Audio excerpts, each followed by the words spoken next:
Hello everyone, welcome to the Forensic Focus podcast. With our usual levels of professionalism.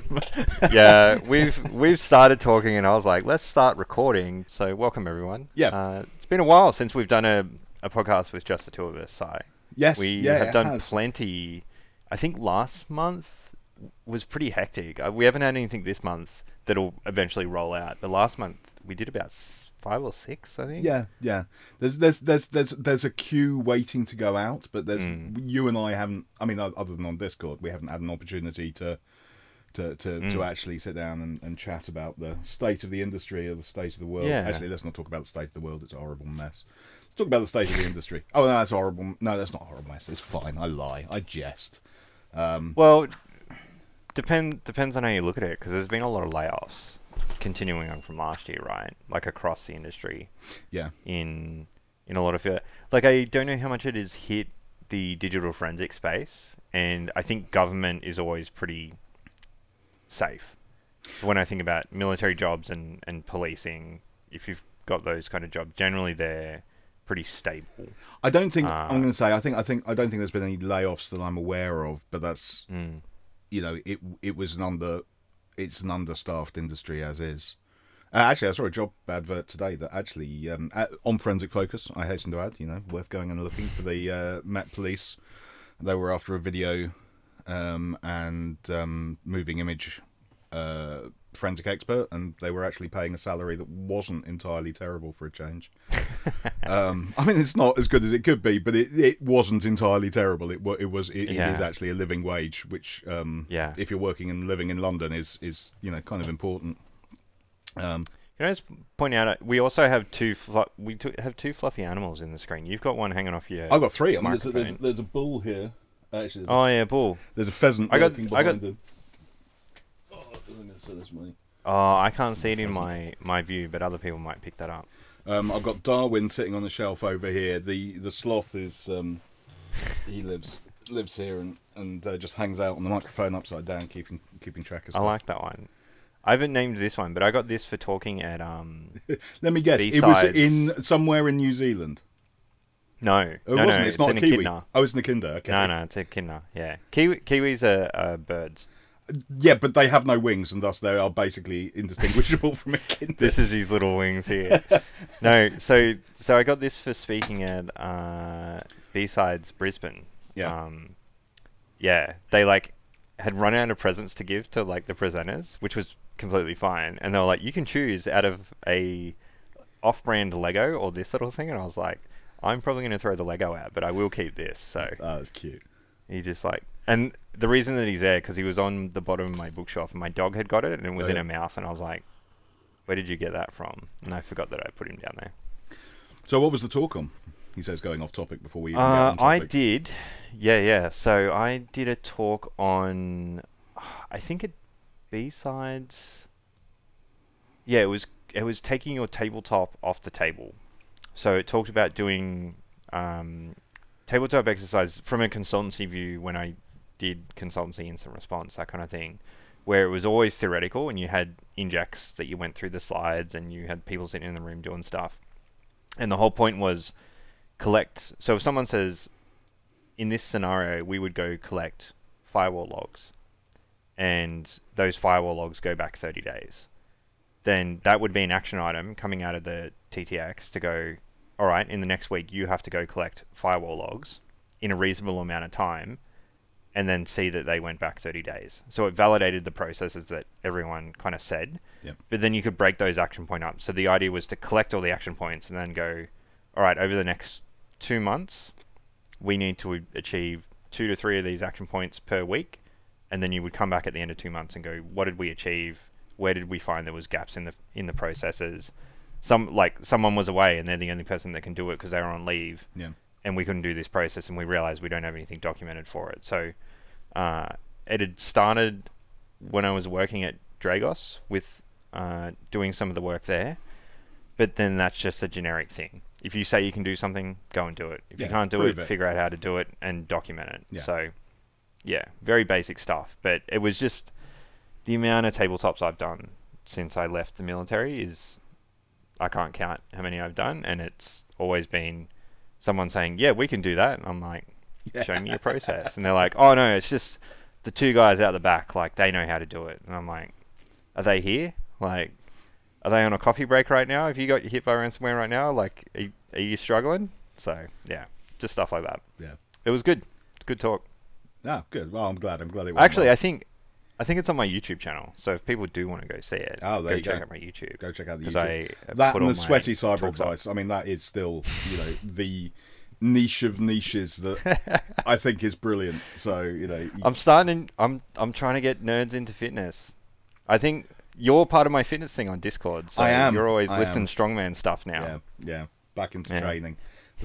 I'm not competing this year, but there's a competition going on, so we've got a whole bunch of equipment in, and it's like, okay, so how does this work, and how's it actually going to work in the competition? Simon, go and lift that up. I was like, okay, fine. Yeah, It's a car. Yeah. Let's do that. That seems like a reasonable If thing to do with a day.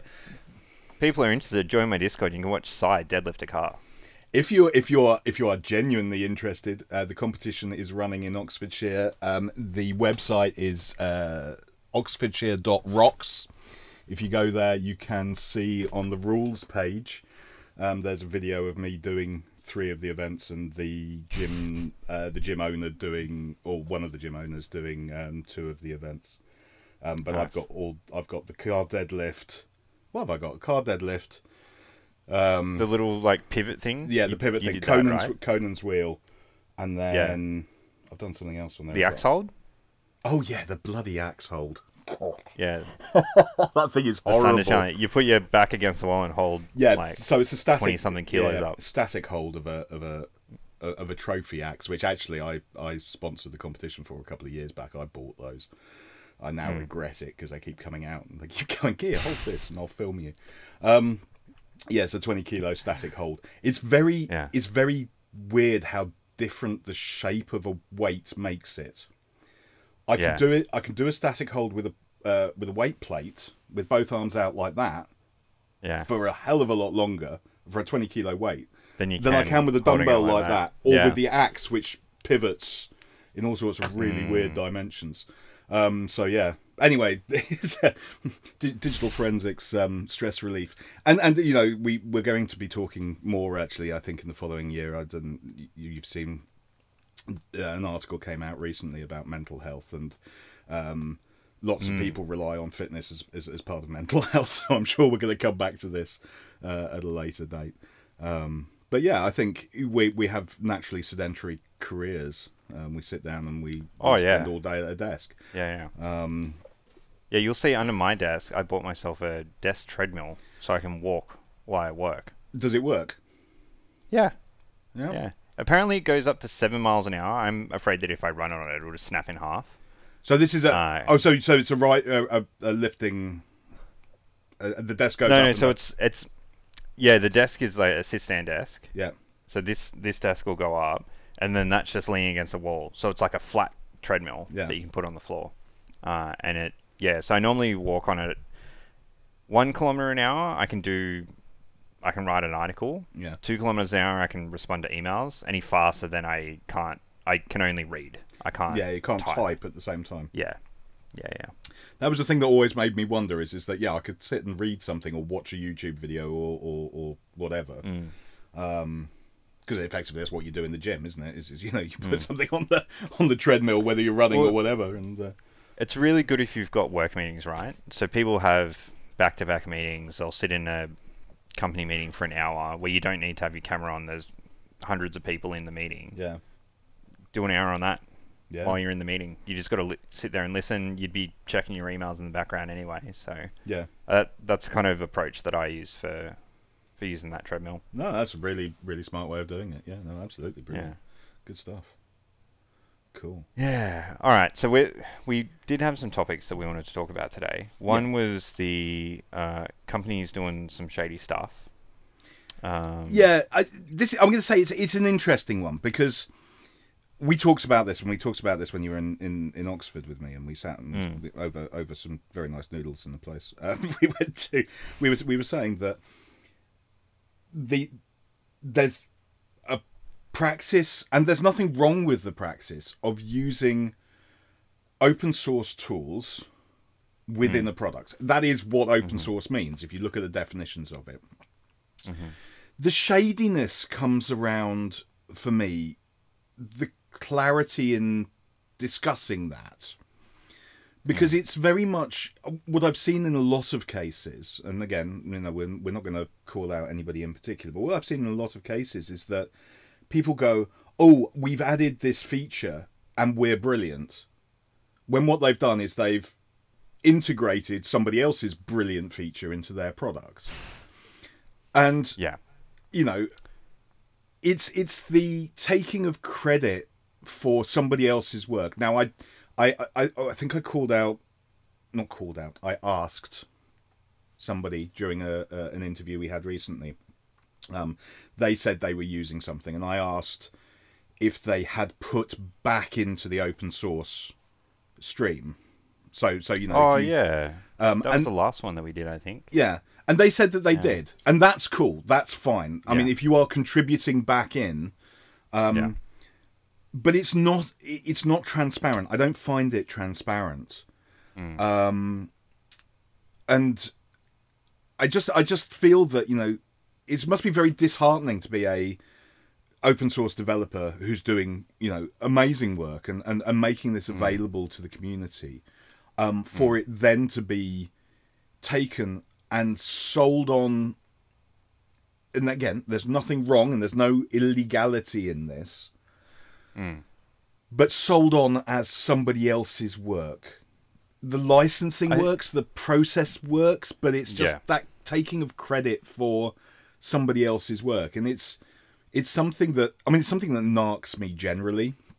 You know, copyright is an important thing, and you see it in academia. It is the sin of all sins. Plagiarism is, you know, a sackable, hangable, hung, drawn, and quarterable offence. You know, it's it's the end of your career. So the fact that in industry we accept it as a, oh yeah, they've integrated that, and isn't it great? Without going, hang on a second, look, you know, somebody spent months, years potentially writing this product, and you've just added it in, and you're now making money off your next new feature, which isn't giving credit, and it's not giving back into that ecosystem. And that's just something that bothers me, I think. Yeah. So I have an analogy and then a story to go with this. And the analogy is, I think, cover bands doing music. You know that there was an original song, and you can appreciate what they've done to change the original, but obviously it's not theirs. And I think that's where software for companies like this could go, because you could go, oh, there's a whole bunch of original open source software that goes into this, and these are all the things that they did around the workflow to make it easier to use all this. But then if you realize how transparent that was, or the fact that, oh, this key feature is just this open source project, you can make the decision to go, do I want to do all the effort to do the workflow, and I go get the open source project and put it into my own stuff and maintain it myself for my internal company, or do I pay someone to do it? Because that's the trade-off, right? Is you could go do it yourself, or you pay for the workflow, right? It is exactly that, because effectively that's what Red Hat is, and you're talking about a massive, Red Hat, multi-million-dollar company that is just like, you can't be asked to update the kernel yourself. We'll get that for you. And by the way, you can pay for extra support, and they feed in upstream as well. Projects. So yeah, it is that, and it's a business model that works. It's like, I have created this thing that holds together a whole bunch of other stuff, and you know, I can guarantee you that behind what we're currently recording through, there'll be FFmpeg, and there'll be all of the good stuff that you know does that back end video processing. FFmpeg is the industry standard, and you know, amps use it behind the scenes, and they call it out, and they you know, it's quite interesting if you actually look into the software. It tells you, it's got all of the licensing details in there and all about it, and they aren't afraid to say, you know, this. But what they do tell you about, and I've been on their training, is they tell you about how they have automated the process of looking at the output of FFmpeg in order to be able to allow the tool to extract stuff. So they're upfront about it. Yeah, you could do it yourself, but Yeah. it's much nicer to do it not on the command line but through an interface, and that's a business model. So it works. Yeah. It's a good thing.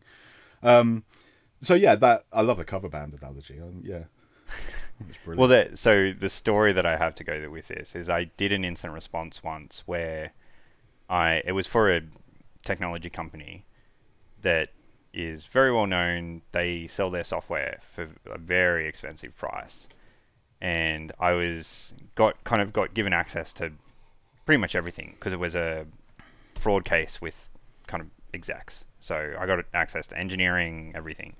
And as I was looking through, I was doing a bit of threat hunting, and a few things flagged, and I was like, "Oh, this is weird." And then I realized it was in their project folders, and part of it I was like, "Oh, maybe it could be exfiltration."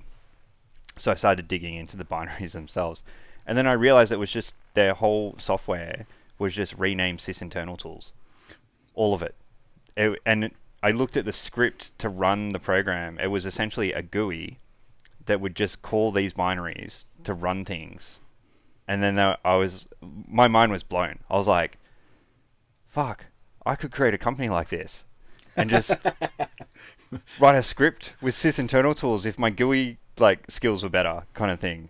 But it was the first time that I saw it where it was so blatant, and I thought that these people had written like a software that did all this, but they literally had just used stuff that came from Microsoft and repackaged it and renamed it. I was like, why would you even rename it? Like, it's sitting in because it would compile and sit in the back end. You wouldn't even see it at all. But man, I was blown away by that. Yeah, couldn't believe it. Yeah, yeah.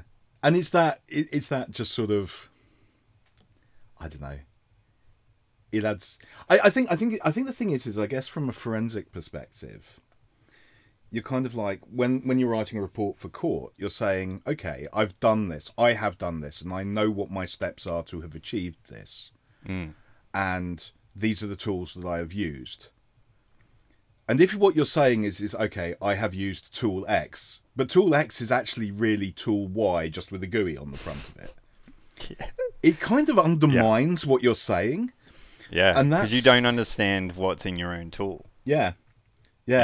And that's a concern, isn't it? It's that you know, and it's like, well, okay, but there's no known issues or vulnerabilities with tool X. Great. Yeah. But there is actually a known vulnerability in tool Y.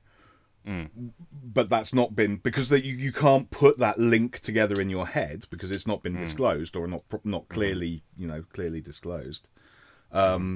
You're in this position of like, well, okay, how much can I trust a tool? How much can I mean, we should be verifying everything anyway, so that's not necessarily a big issue. But even then, if you're using two tools that are verifying, I was just about to say that.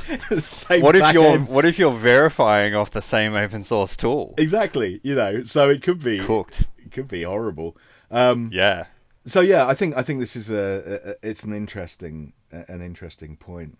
Yeah, this tool would have been used in it's used in everything, like incident response. It would have been used in digital forensics and court cases and stuff as well. Yeah. So it's just it just blew my. And then I was like, what other companies are just doing the same thing? Like in the similar, their competitors. I was like, are their competitors just doing the same?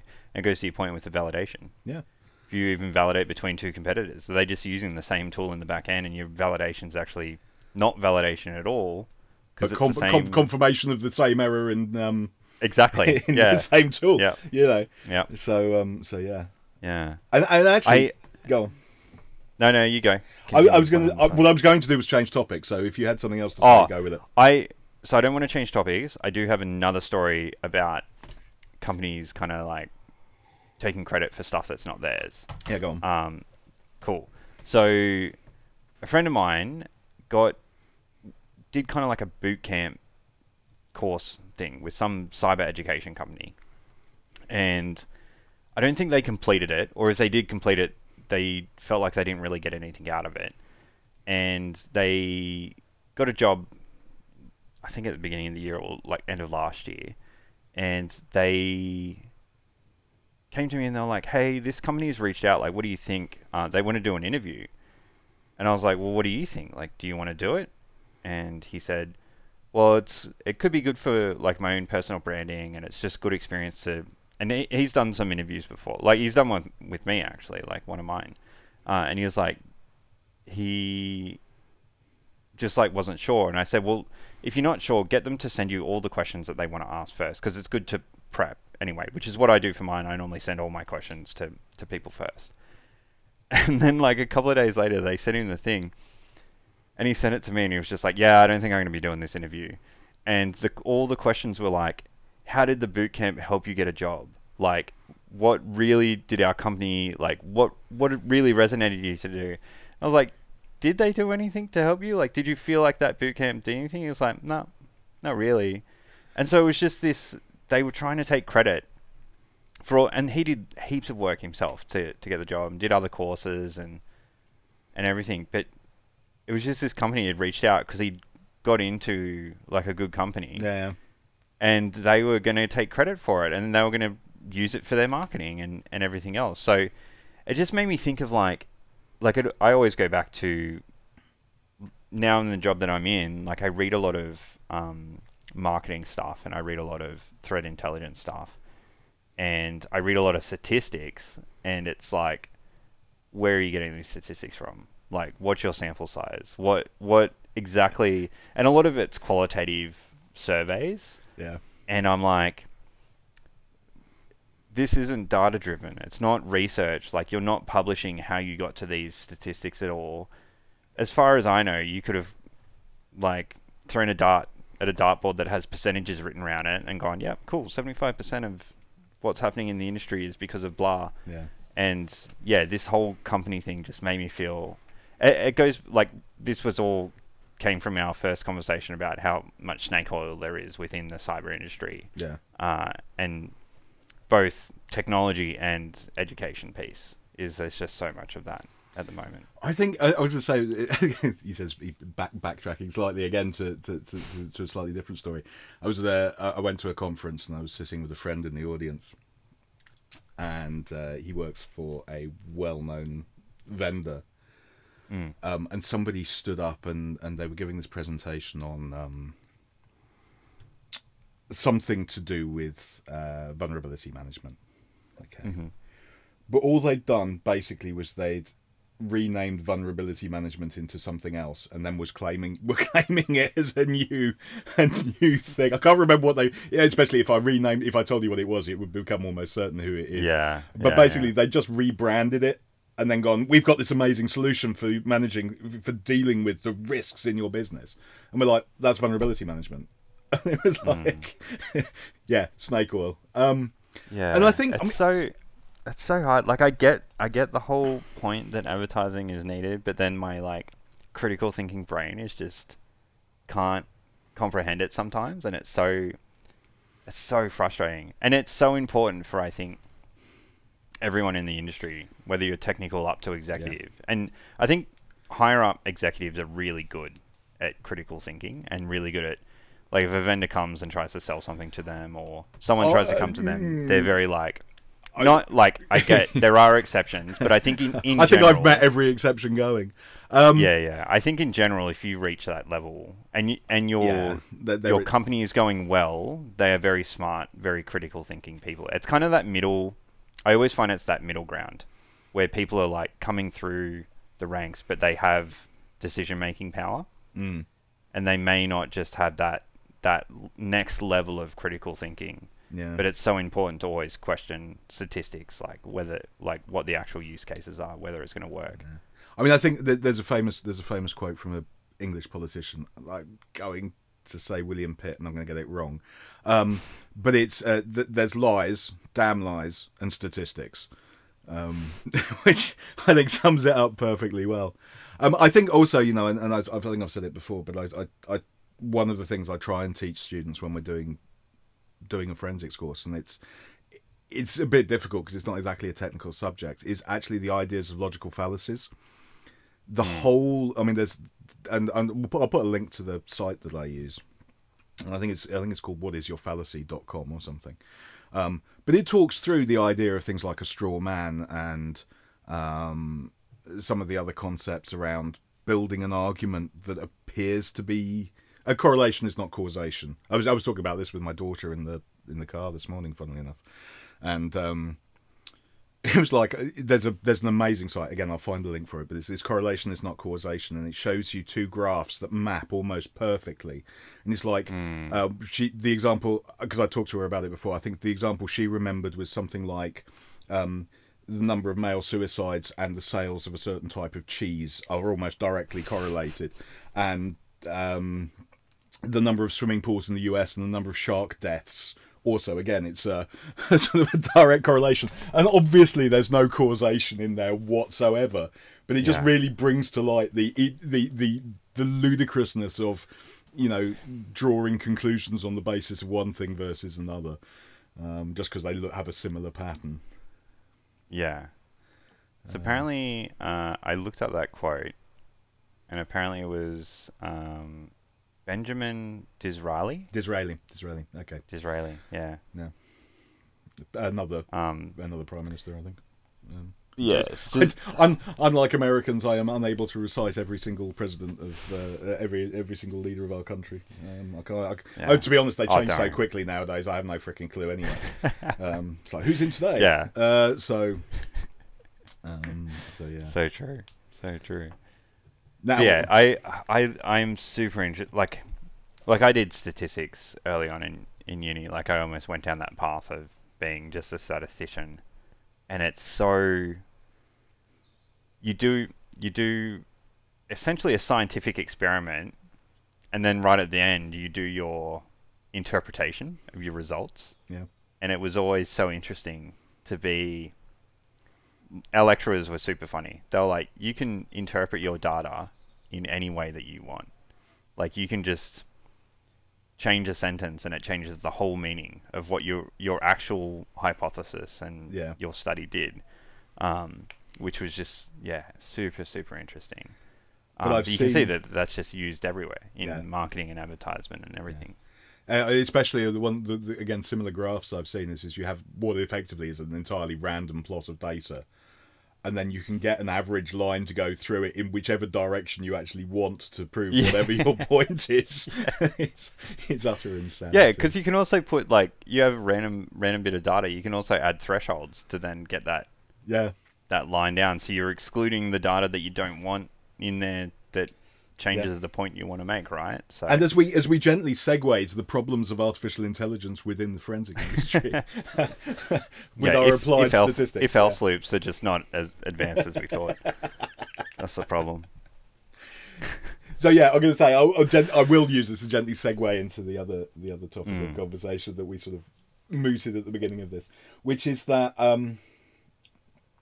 recently in the UK there's been a lot of press covering something called the post office scandal. I don't know if it's reached as far as Australia or international news. I haven't read that yet. Okay. Yeah.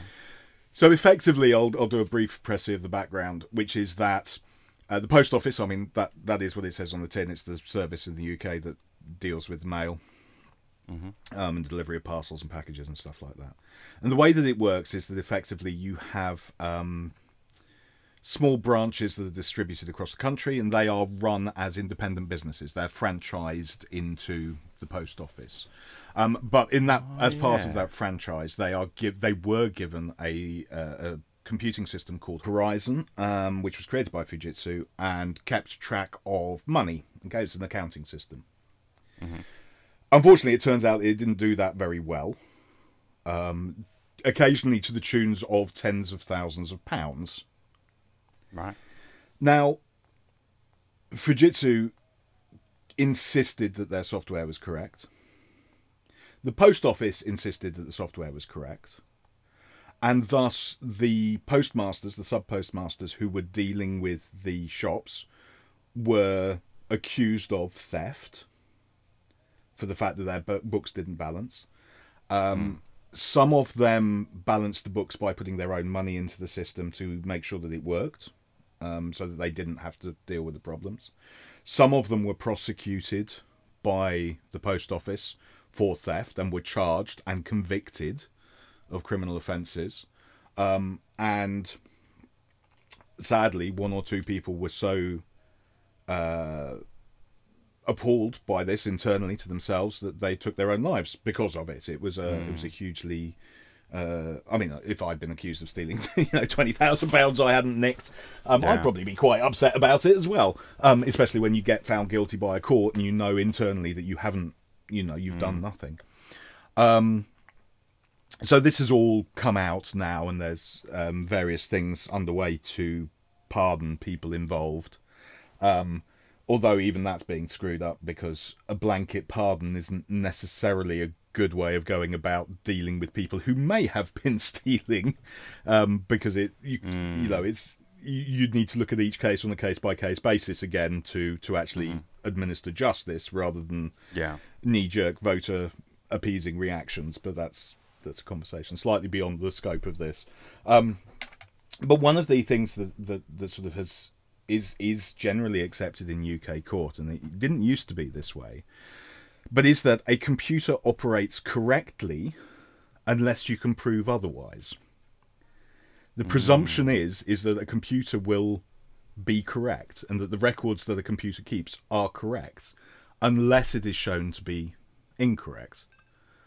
And when you're talking about systems that are tens of thousands of lines of code, hundreds of thousands of lines of code, possibly millions of lines of code, that the experts who have built them are telling you operate correctly, and the defense aren't necessarily given access to review, the idea that this presumption of it's effectively it effectively turns on the head the idea that you're innocent until proven guilty, because the computer is saying that you're guilty until you can prove that you're innocent by showing that it is inoperative.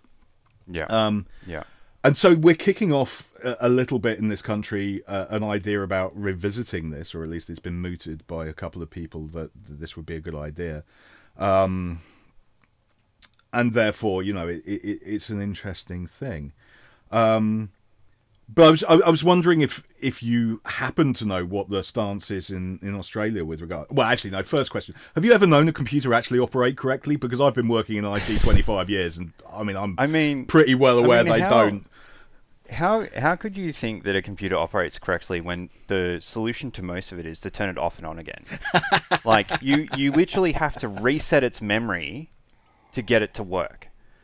Clearly that tells you something, that when a computer is running, it will eventually fuck itself up so bad that you need to turn it off to get it to reset its brain.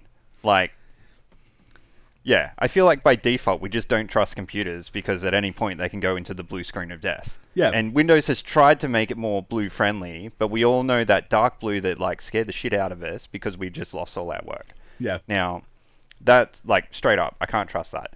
The next thing I was thinking while you were telling this story was something that happened in Australia with regards to Centrelink repayments, and they put together this whole piece of software to try and account for people's payments that they needed to pay back. And essentially the piece of software fucked up, and it had done the calculations wrong, so the maths was wrong in the repayments.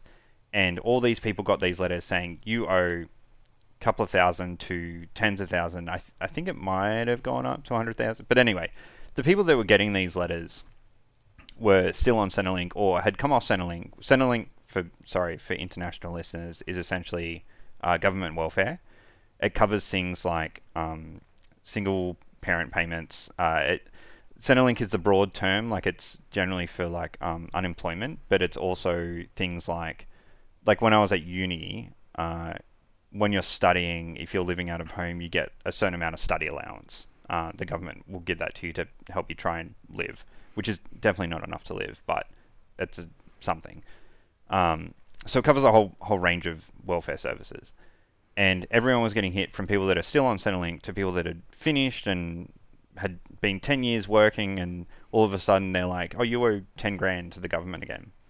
And the same thing happened. Some people got really upset trying to fight this, and I'm not sure whether anyone got prosecuted because everyone was up in arms about it. But people were getting so stressed that they took their own lives, and it was a mess. And now there's a royal commission about... I actually don't know where that went. I should look that up, and I'll post that in the show notes as well. But essentially, all these higher ups and politicians got told that the program wasn't ready, and they were like, "Nah, just do it." Yeah. And there was no duty of care on their end. And then when it was happening, the government was like, oh no, it's fine, the program's correct. And then all this other, now looking back, all this stuff's come out where the developers were like, this shouldn't go into production. Like it is not ready to do the calculation. You haven't done a testing on a small set. They just rolled it out on a large body of people. And yeah, so 100%, I think the legal system, or at least the government, saw it as the computer is right because it's a computer and it's an algorithm, but people made it, and people are idiots half the time. Like, I'm an idiot half the time. I lift weights and I can't count my own weight plates. Like, am I going to trust someone who's writing code to like get money back off people? I think this is the thing is that, you know, there's so many levels to this, isn't there? It's like, you're right.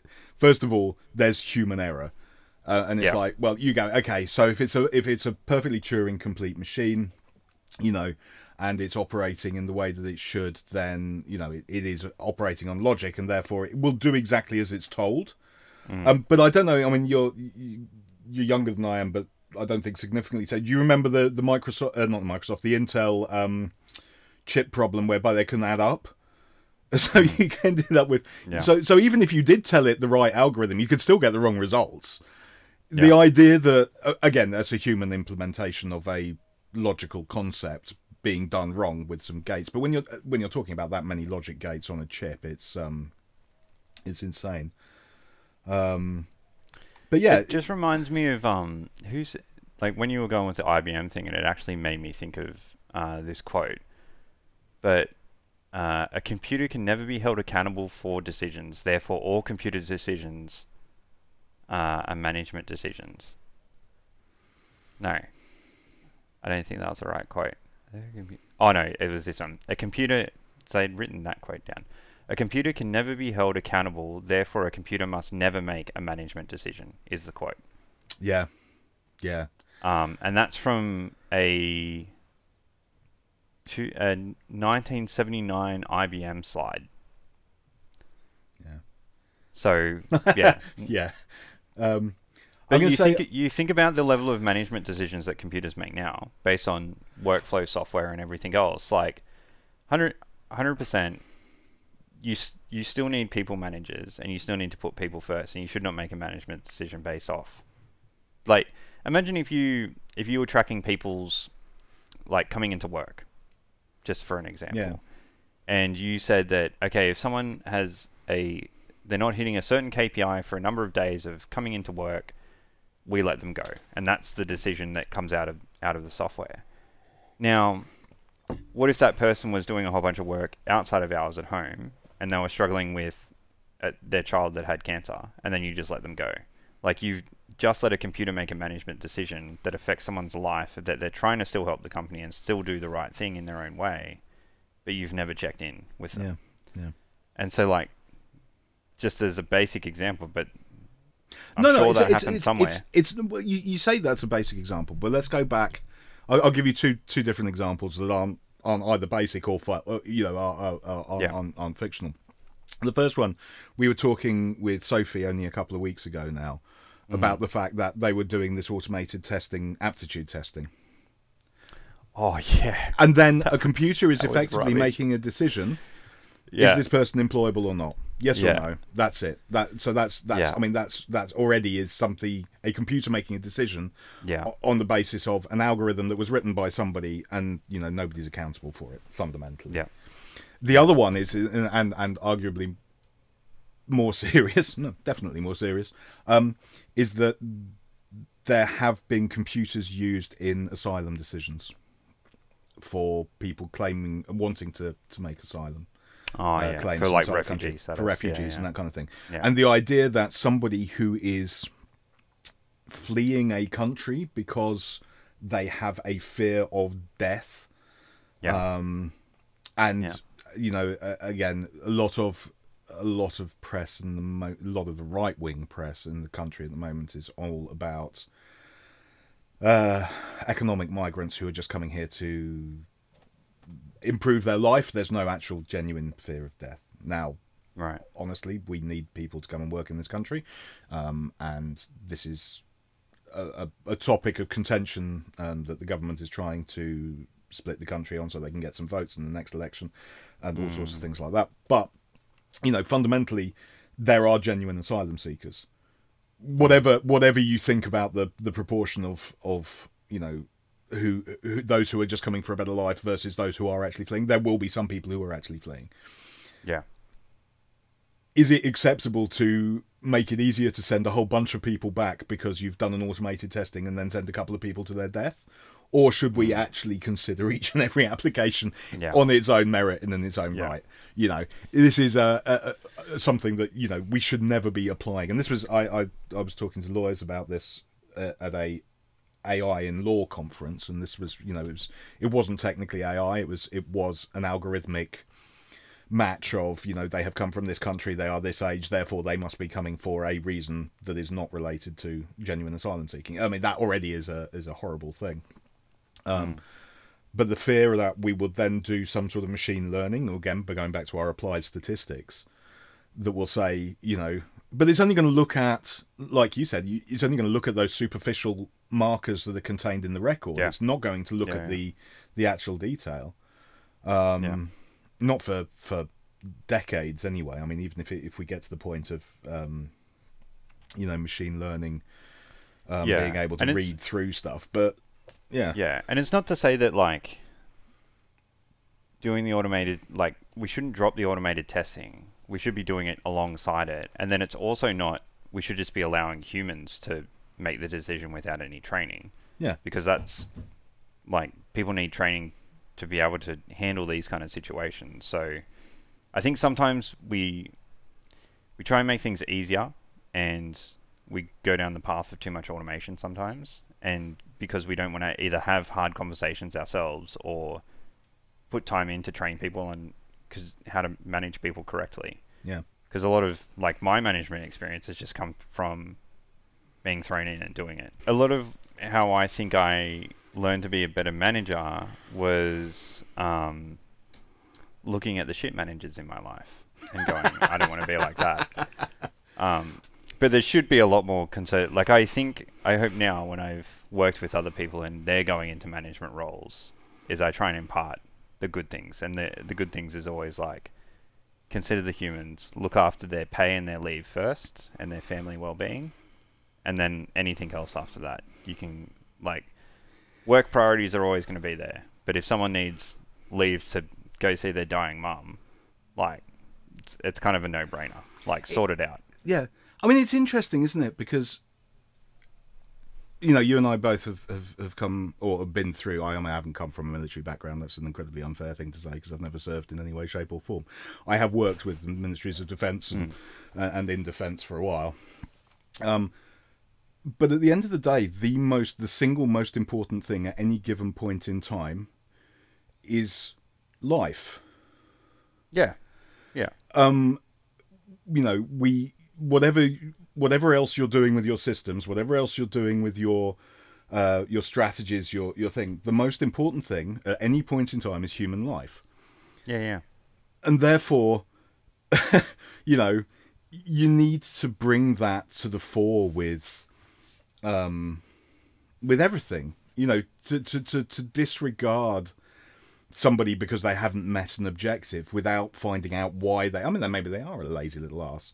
But, have 100% have processes to get rid of them. But it you're saying it, the most important thing's live, and it's funny that it deeply aligns with the fact that the greatest asset a business can have is human capital. Yeah. So if you have hardworking people that are happy to work there, your business will thrive. Yeah. And there will be people that are shit, and you need to get rid of them. But make sure that they're just shit, that there's not a reason that you could help them, because that builds organizational loyalty. If you help someone out in their time of need, and I get there are limits to small businesses and medium businesses and that kind of thing, but if it's in reason, maybe it's just they need to rock up an hour later every morning or something because they need to drop their kids off, they'll feel so much more loyalty to that, or to the people that they work with, that they'll want to work harder. Yeah. It is that, and we've all. I'm going to say, again, if you've been around in life for any length of time, you've had managers who are brilliant, who are genuinely Yeah. there, who you like going and talking to, and who you Yeah. feel, very happy to go an extra mile for. And then Mm. there are those ones who you're like, right, it's 5 o'clock, I'm gone, because Yeah. they've built no loyalty, but they don't seem to have any loyalty to. They themselves don't seem to have any loyalty. Mm. It's that. Loyalty is a two-way street, isn't it? It's Yeah. you are loyal to someone because they will stand up for you Yeah. and see your best interests being looked Yeah. after. The But it's all built on those relationships, right? Like that whole company is built on those two-way relationships at every level, and even with your peers. Yeah, And that's like it's always a decision. Like when you're moving from one company to another, and you work for yourself now, yeah, so yeah, it's a little bit different. But like I've been to a few companies, and the hardest decision isn't the money or the work. It's like the hardest decision when leaving is like, am I going to like working with the people that I'm going to the next company with, or am I leaving a really good bunch of people? yeah, And that's been the hardest decision every time with my peers, is that I've loved working with all, and I've just been really lucky that every time I've got on with the next bunch of people, because it's a small industry, it's a good industry, but I've had friends that have gone into their next job and they hate their manager or they hate their yeah, teammates yeah, because there's just so much conflict. yeah. I mean, I think it's interesting that you sort of say it applies less. It applies differently if you're self-employed, because we still have to build and maintain relationships with people. Yeah. And you're like, okay, I liked working with this police officer. I know that he was a good guy. I know that the work he gave me was sound and had a good foundation to it. And then you're like, well, I worked with this other solicitor, and they gave me lousy instructions. It was a crock of shit, and then they didn't do anything useful with what I tried to work with them for, and they didn't answer questions. And so it does come around to, I will work with him again, I don't want to work with them again. And you try and build a network of people who you can be with, and it's the same. It is the same thing in a number of ways, but it is that. We do deal in human capital, really, at the end of the day. And even on our most technical days, when we're sitting reading hex code, at the end of the day, it's about someone, and it's about what someone has done, or what somebody wants to do. If we're talking about security consultancy, because there are other people who listen to this other than forensic analysts. Security consultancy. We're not about, say, it used to be that we joked about security. That's like, we would tell everybody, no, you can't do this, no, you can't do that. Yeah. What we're trying to do is actually give them a way to do what they need to do or they want to do in the safest way possible. Occasionally, what they want to do is bloody stupid, and we say no. Making an entire copy of the live database and then putting it into a test system that's accessible to the internet springs to mind.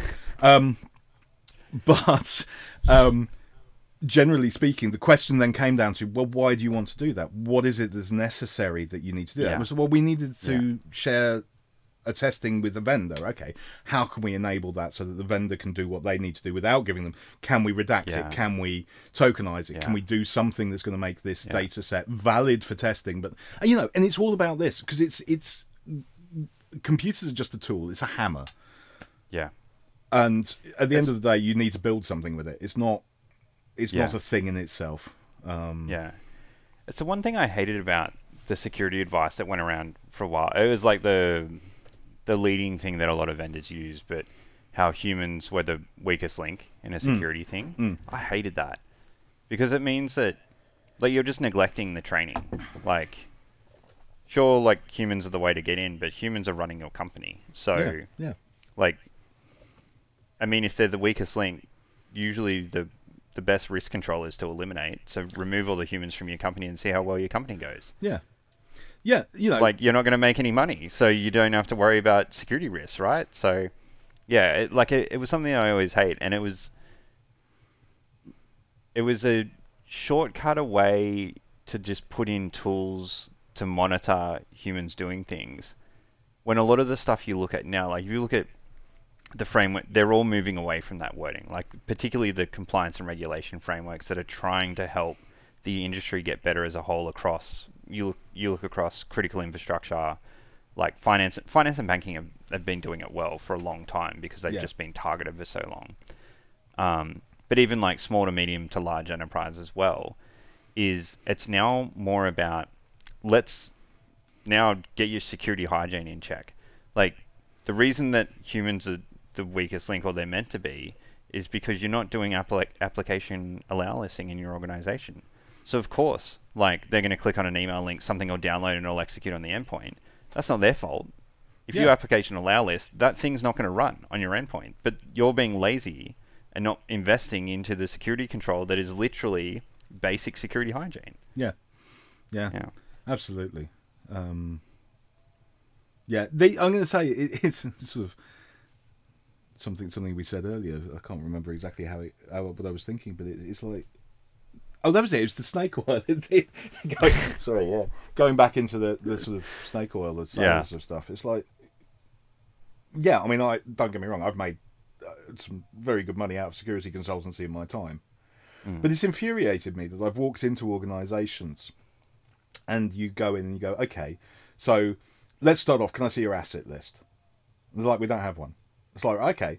So what I want you to do is get me a bloody asset list, because until you know what you've got, there is nothing I can do for you. And these basic things don't need somebody going in at hundreds of pounds a day to say, get an asset list. There should be like, and I went to a show, to a trade show yesterday, a photography trade show, not anything else. Great fun, really, really cool. And speaking there was a guy called Ian. I can't remember his surname off the top of my head, but he's a detective sergeant for the regional cybercrime unit in West Midlands, in the West Midlands. Okay, so I was aware of him by name. I met him at this show, and he gave a talk to photographers, or available for photographers to attend, about how to secure their data, because, you know, photographers are dealing with human beings who have personal details and all of the stuff like this, as well as talking to them about their businesses. And he was there giving away really, really good advice for free. And not enough people went to listen to him. Just as simple as that. His talk was, first of all, not put on in a space large enough to accommodate the amount of people that should have gone to listen to him.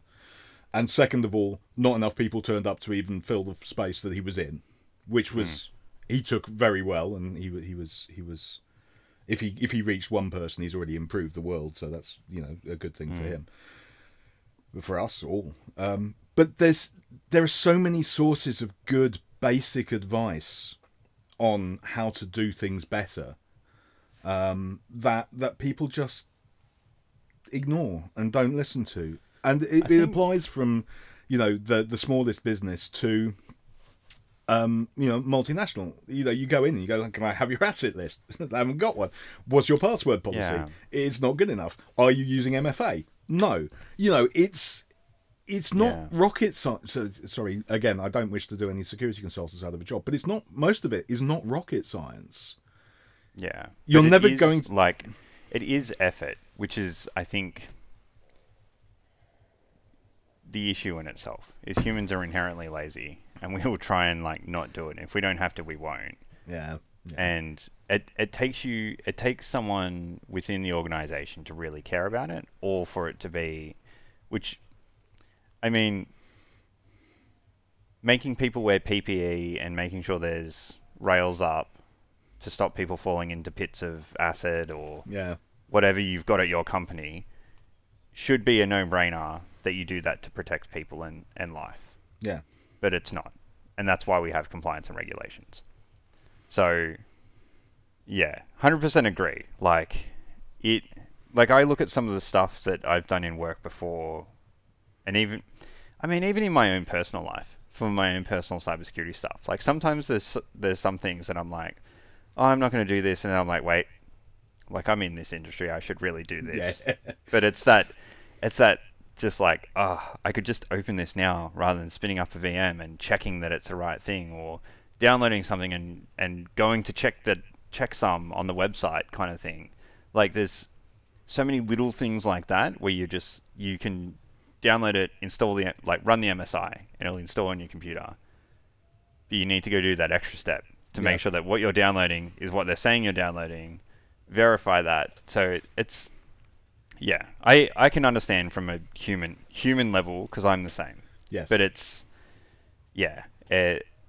when you see the level of problems that large companies have or medium companies have and how much money they're spending to fix it, and you're like, 10 years ago, if you just did this thing, or if you start now, in 2 years, you won't be spending £500,000 on this problem because in 2 years' time, you'll be at a stage where you can do it yourself. You don't have to get a consultancy to come in. You don't have to pay for this vendor to have this weird and wonderful word for vulnerability management that you think you have.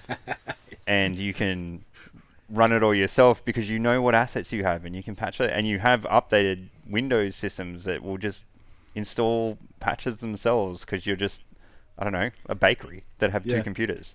Yeah. Anyway. Tonight's been a good chat. Yeah, no, it's really good to catch up. And we'll go back to lifting weights now. Or at least you're going to go bed. I'm going to go. I've lifted weights for today. Yeah, I haven't had a shower yet, so I'm going to go have a shower.